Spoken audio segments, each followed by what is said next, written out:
Paul McCartney was the last Beatle to venture into the world of LSD, and it wasn't exactly by choice.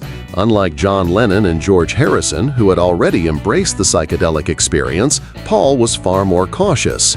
Known for his discipline and relatively clean image compared to his bandmates, he initially stuck to alcohol and marijuana. To him, those substances were manageable, familiar, and didn't carry the same risks or mystique that LSD did. But as the Beatles' inner dynamics began to shift in late 1965, so did Paul's resolve. What began as personal preference soon turned into social tension, and the pressure to join in became difficult to ignore. Paul would later admit that it wasn't just idle curiosity that led him to try acid, it was a deep-seated fear of disconnection. The camaraderie that once held the band together was evolving into something more experimental and boundary-pushing. As his bandmates bonded over shared trips and newfound perceptions, Paul began to feel increasingly isolated. The pressure wasn't just about keeping up, it was about staying relevant within his own group. In hindsight, he described the experience not as simple peer pressure, but something more intense, what he called fear pressure. When everyone around you is exploring new realms of thought, staying behind doesn't just feel like a choice, it feels like you're fading from the core of what you helped build. Eventually, one night, Paul decided to stop resisting.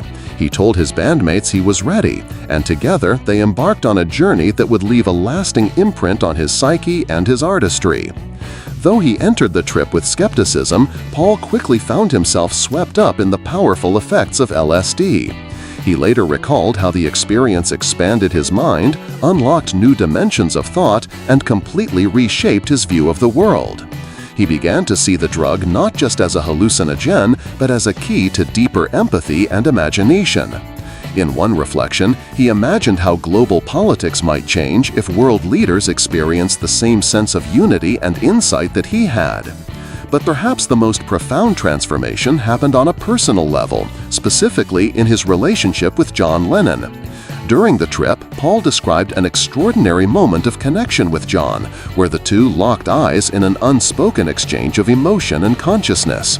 It was as if the barriers between them melted away. Paul said it felt like looking into a mirror and seeing not just his friend, but himself reflected back. It was a surreal and intense moment that deepened their bond in ways neither had expected. This newfound closeness soon spilled over into their creative process. Their collaboration became more fluid, more intuitive, and more daring.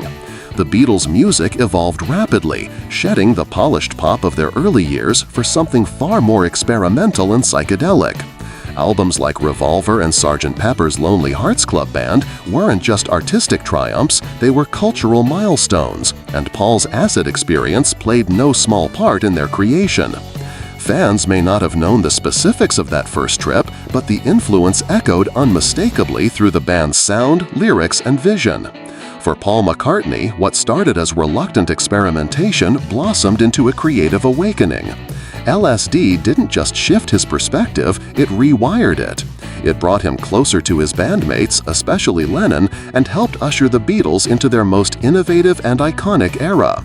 That single night opened a door that would never fully close, launching McCartney and the Beatles into a bold new phase of music, meaning, and mind-expanding exploration that would leave an indelible mark on pop culture and music history.